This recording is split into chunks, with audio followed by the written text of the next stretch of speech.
अगर आप चाहते हैं कि क़यामत में अहले बैत आपको प्रायोरिटी दें तो दुनिया में हमें और आपको अहले बैत को प्रायोरिटी देनी पड़ेगी।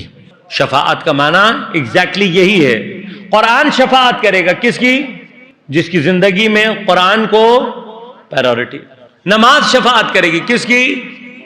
जिसकी प्रायोरिटी नमाज हो। उलमा शफाअत करेंगे किसकी? जिनकी जिंदगी में प्रायोरिटी।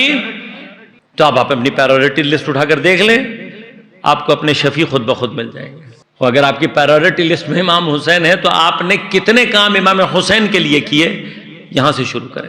लेकिन अगर जले हुए खेमों की राख के दरमियान, सरबुरीदा लाशों के दरमियान अगर अहले बैत अतहार नमाज तर्क नहीं कर रहे, और मैं सिर्फ इसलिए नमाज तर्क कर रहा हूं कि मैंने सारा दिन अज़ादारी की है, तवक्को रखनी चाहिए फिर मुझे शफाअत।